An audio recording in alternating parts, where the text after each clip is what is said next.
MMA, the season that never ends. All begins with MMA Lockup.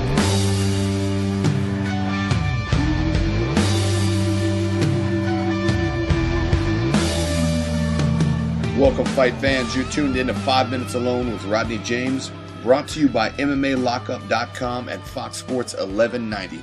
Joining us today is Stephen Wonderboy Thompson. He's a UFC welterweight. In his most recent bout at UFC 170, he won knockout of the night. Stephen, thank you so much for joining us. Are you feeling as good as you looked in your last fight, my man? Yeah, man, I feel great. You know, I'm just glad to be here, my friend. I appreciate you having me on. It's my pleasure, sir. It's my pleasure. Now, you've done pretty well for yourself in the UFC. You've only lost one fight against Matt Brown, who's on a tear right now. But I think in this fight, you looked better than you've ever looked in any other UFC bout. Wouldn't you agree with that? Well, I appreciate it, my friend. You know, I felt great out there. I was fairly nervous for this fight. Because I'm nervous for every fight, but going into this one, there's a little bit of pressure because it was my first pay-per-view. I knew the UFC was expecting us to put on a good show, and I just kind of wanted to go out there and do that. And but as soon as the cage closed, all that nervousness, it all went away, and I felt at home out there, man. I felt great. You mentioned feeling a bit nervous, but I certainly couldn't detect that. You seem to be very calm and very much in control. I mean, what is your secret? I mean, I think obviously that stems from your extensive background, being that you started fighting when you were just a kid. Well, you know what? I guess if remember when I first started kickboxing and my first few fights, I felt that. But the reason I don't anymore is because now I don't think about it. If you think about it, the nerves are going to be there. But now that I go out in the cage and I don't think what to do, thinking is actually too slow. You want to react to what your partner's doing. So you just let your thinking kind of go away, and then from then on, it's just reaction time. So you don't think, so you don't feel nervous, and it's just fight mode then, but you got to train yourself to do that. And would you agree that the years and years of experience that has built that self-confidence also gives you a pretty good mental advantage, not even a physical advantage, but just more your mindset going into the fight versus most opponents? Yeah, I mean, it does, just having the experience of going there and competing. I mean, a lot of these guys in the UFC, they started MMA 4 or 5 years ago, but they started out doing, MMA. I started out doing, Kempo karate. I started competing in kickboxing. My dad fought back in the 70s and 80s. My sister fought kickboxing before I did. They were kind of my inspiration to actually start competing in kickboxing. At the time, kickboxing was, it was kind of mainstream, was bigger than MMA was. MMA was just kind of, it's coming up. And, so I'm still fairly green when it comes to the MMA. I'm still learning, the rest. I'm still learning the jiu-jitsu. But, every fight starts from the standing position, and that's where I feel most comfortable. That's where I feel at home because, I've competed in kickboxing for so many years. But it does help with the experience of fighting over and over and over again, because you know what to expect when you get out there. You're going to be nervous before. As soon as you step out in the cage, that nervousness goes away, and you got to rely on your reaction. But some people go out there and they don't have that reaction yet because maybe they hadn't trained as well, or maybe they hadn't, they're just not as confident. And you got to get that confidence by just training over and over and over again, just drilling. When I first started karate, one of the first techniques you learn is a jab, and I can't tell you how many times my pops, my coach, my dad still makes me do a jab. I mean, just hundreds and hundreds of thousands of jabs all the time. So it's just building muscle memory. That's what it's all about. And speaking of your father, he got you into fighting, and your brothers and your sister, all your siblings. It's a family tradition for y'all to be into fighting. I mean, how did that shape your character growing up? When we were kids growing up, people sat around the table playing board games or watching the family TV show, and as a family, we got together and we watched fights. We watched boxing. As weird as it was, when I was a kid, that was it. Boxing was the fight sport. And, as I got a little older and my 10, 11, 12, UFC started coming on. And, instead of going out and having a family day. Our family day was sitting around the TV watching MMA, man, watching the early UFC fights, watching boxing, and that's kind of what we did together. We loved it, man. We still do that today. My brother Evan, who also fights MMA, he fights at 185. He fights for Legacy.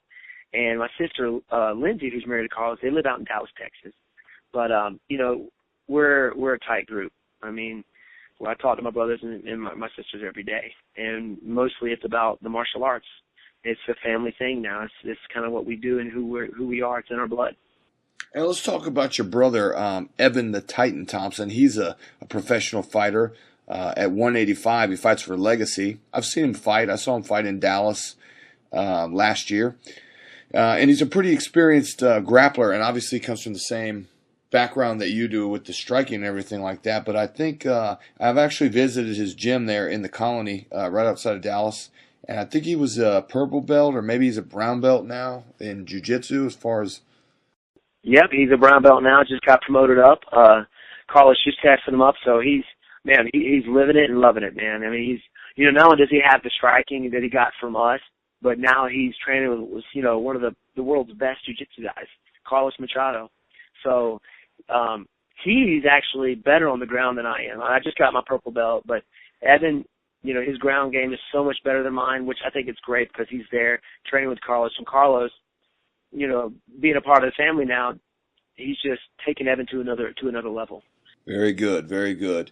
Now, I read somewhere, and tell me if this is true or not, but I heard that in preparation for Chris Weidman's first fight with Anderson Silva, the one, of course, where he made history. He shocked the world. He defeated Anderson Silva, first guy to beat him in a long time, first guy to knock him out, and certainly the first guy in the UFC to defeat him. But I heard that you actually trained with Weidman on his striking. You were one of his sparring partners.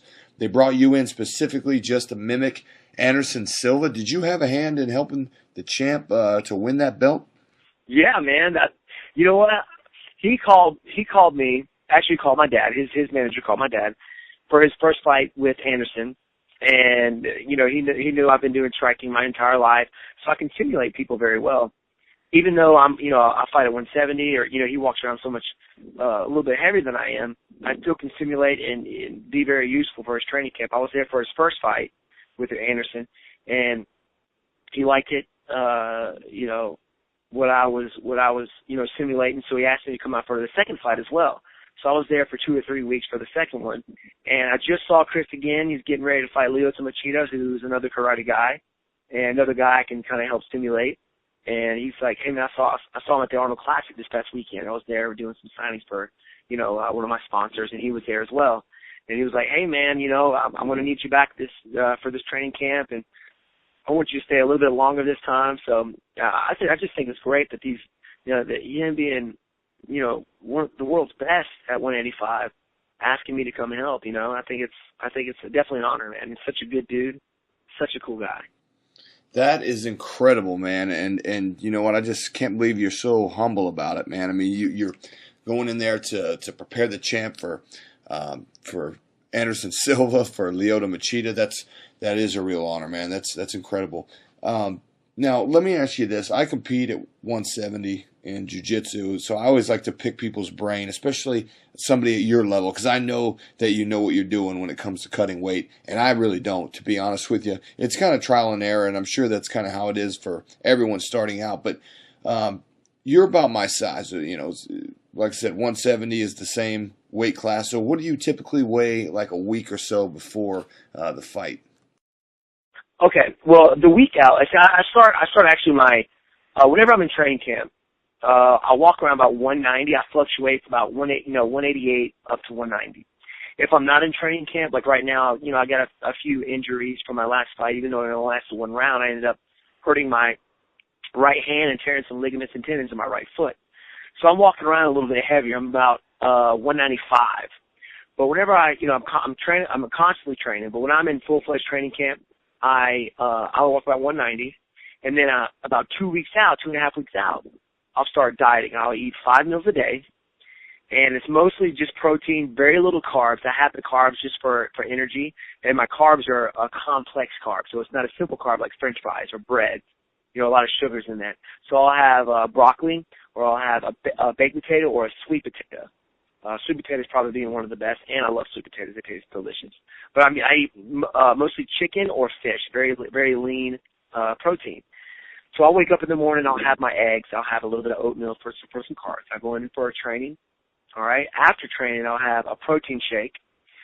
And then about an hour and a half later, I'll have lunch, which would probably consist of a chicken breast and either a half of a baked potato or a full sweet potato.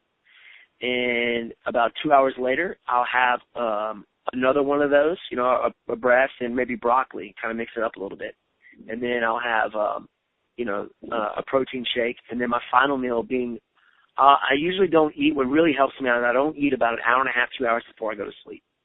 A lot of people think, hey, you know, right before I go to sleep, I want to stuff my face, and then I'll go to sleep. What happens is your body is breaking down what's in your stomach instead of your body fat.